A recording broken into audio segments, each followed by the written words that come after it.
আল্লাহর ঘর মানে বিশাল একটা বড় কিছু জিনিস।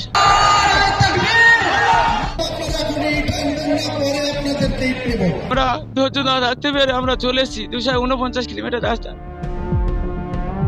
কোথাও তৈরি হচ্ছে বাবরি মসজিদ, কোথাও আবার 5 লক্ষ কণ্ঠে গীতা পাঠের ঘোষণা, কোথাও শুরু দ্বিতীয় রাম মন্দির নির্মাণের কাজ, কোথাও আবার 1 লক্ষ হাফেজকে দিয়ে কোরআন তেলাওয়াতের ঘোষণা। পশ্চিমবঙ্গের রাজনীতিতে এখন যেন ধর্মীয় স্লোগানটাই প্রধান সুর। আসন্ন বিধানসভা নির্বাচনকে সামনে রেখে রাজ্যে চলছে চরম মেরুকরণের রাজনীতি।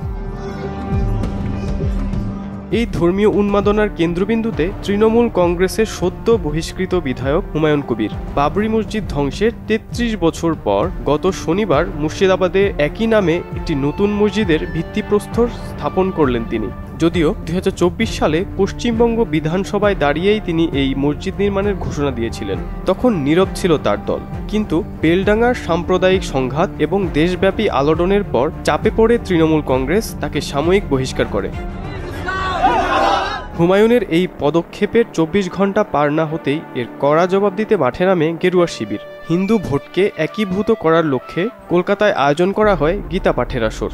বিজেপির পৃষ্ঠপোষকতায় আয়োজিত এই আসরে 5 লক্ষেরও বেশি মানুষ একযোগে গীতা পাঠে অংশ নিয়েছেন বলে দাবি আয়োজক সংস্থা সনাতন সংস্কৃতি সংঘের।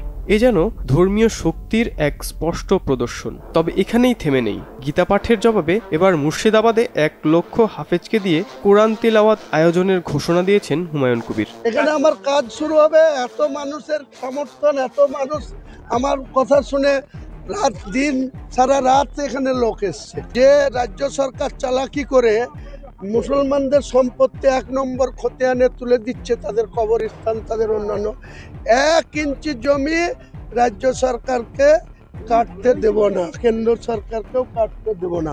যতক্ষণ হুমায়ুন কবির বেঁচে থাকবে মুসলমান ভাইদের স্বার্থের জন্য জিন্দেগি দিয়ে দেবে। অন্যদিকে হুমায়ুনের বাবরি মসজিদ থেকে মাত্র 30 কিলোমিটার দূরে রাম মন্দির নামে আরেকটি মন্দির নির্মাণের ঘোষণা দিয়েছেন স্থানীয় বিজেপি নেতৃত্ব। গীতা পাঠ করে হিন্দুকে সংগঠিত করি, যাতে দ্বিতীয়বার বিভাজন না হয়, হিন্দুকে পরাধীন না হতে হয়। হিন্দু রাষ্ট্র ভারতবর্ষে মাথা উঁচু করে বাঁচবে এখানে, যেখানে 10 বার ভগবান জন্মেছেন।